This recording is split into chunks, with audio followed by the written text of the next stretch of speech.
상황 속에서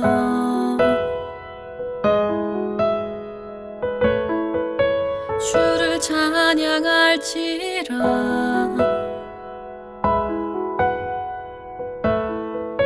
주는 너의 큰 상급,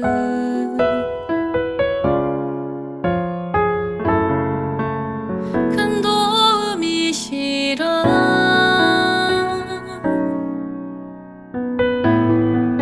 주의 얼굴 구할 때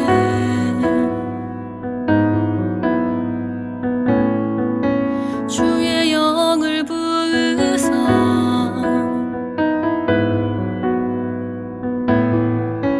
크신 사랑 안에서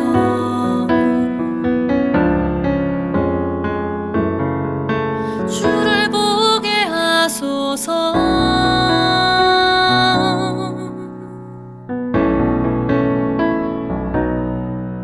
내 영혼이 확정되고 확정되어 싸우니 믿음의 눈 들어 주를 바라봅니다.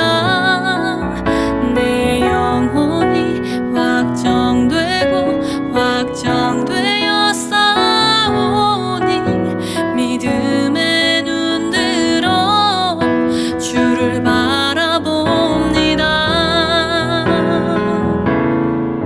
주를 찬양할 때 주의 나라 이미 임했네. 주의 영원한 나라 보게 하소서.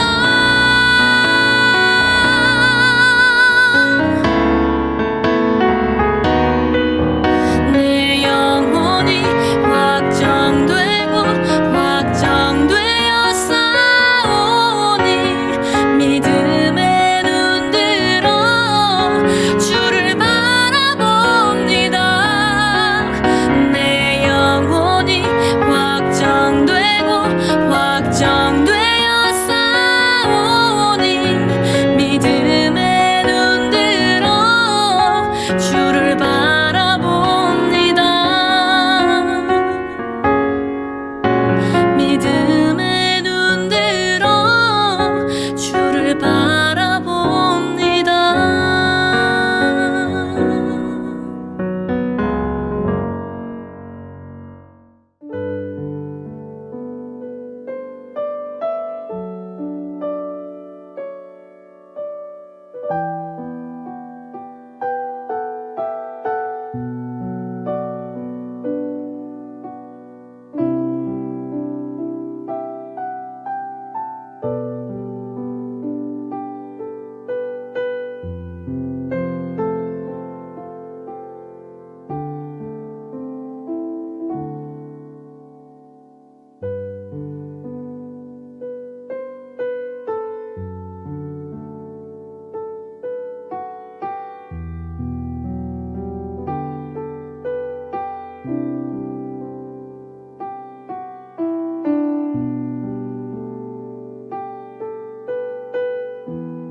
인생은 다양한 경험을 우리에게 선사합니다. 때로는 쓰린 경험을, 때로는 달콤한 경험을 인생에서 얻게 만들죠. 이렇게 다양한 상황에서 우리는 어떻게 반응해야 할까요? 야고보는 인생의 고난 가운데 있을 때 하나님께 기도해야 한다라고 충고합니다. 자칫 우리는 고난이 찾아온 이유가 남들 때문이라며 탓을 돌리기 쉽습니다. 이때 우리가 가장 먼저 해야 할 일은 조용히 하나님 앞에 나아가 기도하는 것입니다. 하나님께 지혜를 구하며 고난의 원인이 무엇이며 고난에서 벗어날 길을 찾게 달라라고 기도해야 합니다. 여러분, 원망은 우리를 고난에서 벗어나게 해주지 못하기 때문입니다. 인생은 고난과 함께 행복도 가져다 줍니다. 우리가 누리는 행복은 하나님이 베푸시는 선물이죠. 선물을 받은 사람이 자연스럽게 보일 수 있는 반응은 감사하는 것입니다. 오늘 본문은 우리에게 찬양을 통해 감사를 표현하라고 권면합니다. 13절입니다. 너희 중에 고난당하는 자가 있느냐? 그는 기도할 것이요. 즐거워하는 자가 있느냐? 그는 찬송할지니라. 대단한 고난은 아니라 하더라도 우리는 늘 질병과 함께하며 길고 긴 싸움을 하게 됩니다. 질병으로 인해 성도들이 공동체의 교제권에서 멀어지기 쉽죠. 이때 성도인 우리는 반드시 믿음의 공동체에 관심과 지원을 요청해야만 합니다. 14절인데요. 너희 중에 병든 자가 있느냐? 그는 교회의 장로들을 청할 것이요. 그들은 주의 이름으로 기름을 바르며 그를 위하여 기도할지니라. 교회의 리더인 장로들이 아픈 성도를 찾아가 저를 만나고 치유와 회복을 위해 할 수 있는 일을 해야 합니다. 아픈 이의 몸에 손을 얹고 리더들이 머리 숙여 기도하는 그 자리는 교회 공동체가 아픈 이와 함께하는 교제의 장이 됩니다. 결코 병으로 인해 홀로 내버려 두지 않고 교회가 함께 아파하고 있음을 확인하며 병자가 위로받는 자리죠.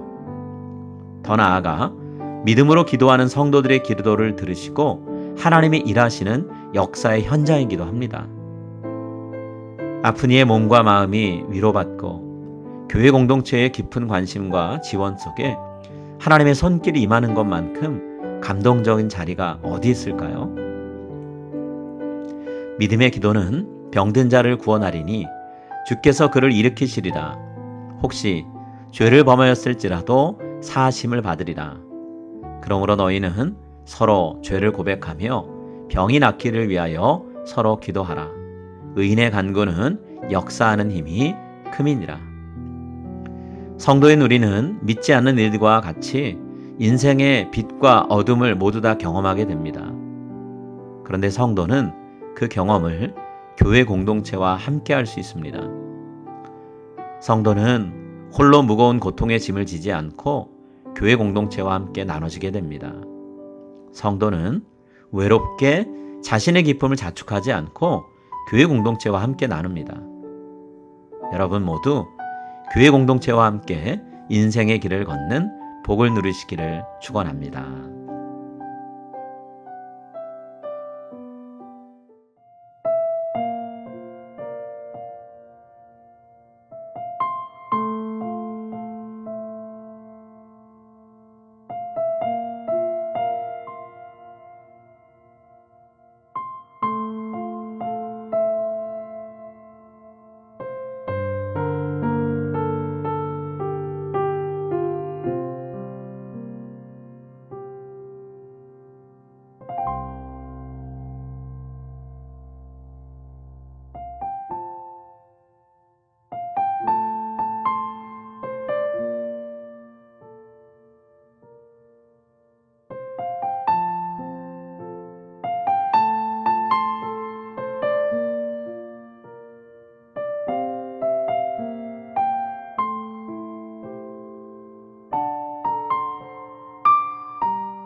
하늘에 계신 우리 아버지여, 이름이 거룩히 여김을 받으시오며 나라가 임하시오며 뜻이 하늘에서 이루어진 것 같이 땅에서도 이루어지이다.